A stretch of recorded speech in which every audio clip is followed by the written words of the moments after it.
جب ہمارا یقین ٹھیک ہوگا پھر ہم اپنی ہر چیز، اپنا ہر مسئلہ اللہ کے سامنے رکھیں گے۔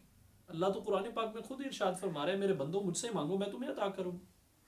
اپنے نبی سے قرآن پاک میں کیا ارشاد فرمایا؟ اعوذ باللہ من الشیطان الرجیم وَإِذَا سَأَلَكَ عِبَادِي عَنِّي وَإِنِّي قَرِيبٌ أُجِيبُ دَعْوَةَ الدَّاعِ إِذَا دَعَانِ، کہ اگر تم سے میرے بندے پوچھیں کہ ہمارا اللہ ہمارے قریب ہے، تو کہا اپنے نبی سے کہو ان سے تمہارا اللہ تمہارے قریب ہے اور تم دعائیں مانگو تمہاری دعاؤں کو قبول کرتا ہے۔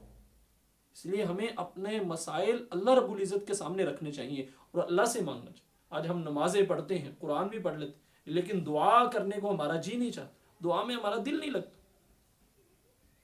دعا تو بذات خود حدیث میں آتا ہے کہ بذات خود عبادت ہے، اس لیے ہمیں زیادہ سے زیادہ ٹائم دعا کو دینا چاہیے، زیادہ سے زیادہ ہم اللہ سے مانگیں۔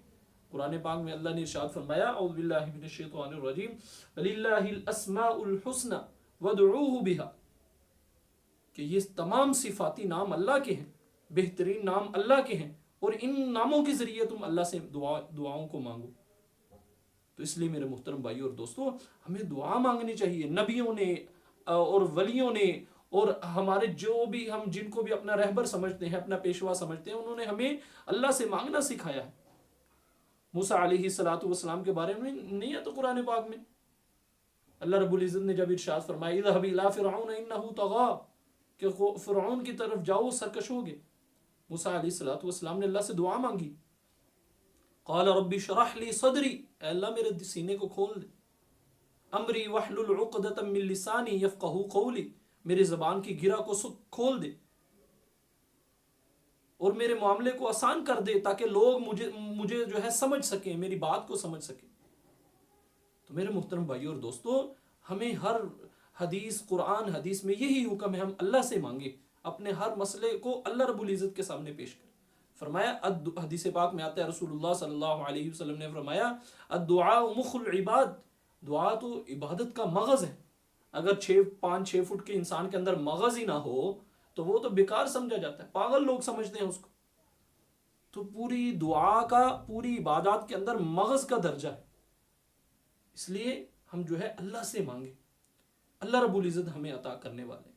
اور ایک دعا نہ مانگنے کی وجہ یہ بھی لوگ جو ہے کہتے ہیں اور ذہنوں میں آتی ہے، یار جو ہماری دعا قبول ہی نہیں ہوتی، ہم نے کئی دفعہ دعا مانگی ہماری دعا ہی قبول نہیں ہوتی۔ بعض بندے کہہ دیتے ہیں کہ ایسے ہوتا ہے ہماری دعا قبول ہی نہیں ہوتی۔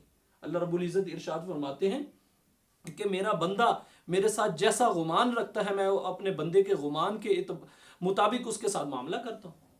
ہم نے اللہ کے بارے میں گمان ہی یہ بنا لی، حالانکہ اللہ رب العزت نے قرآن پاک میں کیا ارشاد فرمایا امن یجیب المضطر اذا دعاہ ویکشف السوء ویجعلکم خلفاء الارض، کہ جب کوئی مضطرر آدمی، کوئی بے قرار آدمی اپنی فریاد چاہتا ہے، مدد مانگتا ہے، تو کون ہے اس کی مدد کرنے والا؟ اللہ رب العزت نے آگے خود ہی ارشاد فرما رہے اِلٰہٌ مع اللہ، اللہ ہی اس کی مدد کرنے والا۔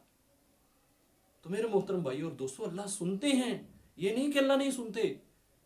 حدیث میں آتا ہے کہ دعا کی قبولیت کے 3 درجے ہیں، ایک تو یہ کہ جو مانگا وہی مل گیا، دوسرا جو دعا کی اس کے بدلے میں اللہ رب العزت آئی ہوئی بلا کو، تکلیف کو ٹال دیتے، تیسرا اس دعا کو اللہ محفوظ کر لیتے ہیں، قیامت والے دن اس دعا کے بدلے میں اللہ رب العزت اس کو اجر عظیم عطا کریں گے۔ اس وقت حدیث میں آتا ہے کہ بندہ یہ خواہش کرے گا کہ کاش دنیا میں میری کوئی دعا ہی قبول نہ ہوتی۔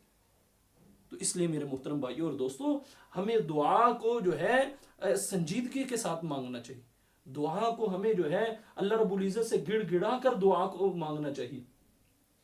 حدیث میں آتا ہے رسول اللہ صلی اللہ علیہ وسلم نے ارشاد فرمایا جو شخص یہ چاہتا ہے کہ سختیوں کے وقت اور مشکلات میں میری دعائیں قبول ہوں، جو یہ چاہتا ہے کہ مشکلات میری دعائیں قبول ہوں، اس کو چاہیے کہ آسانی والے حالات میں، جو نارمل حالات ہوں، اس میں اللہ رب العزت سے مانگتا رہے، اللہ جو ہے مشکلات میں بھی اس کی دعاؤں کو قبول کرے۔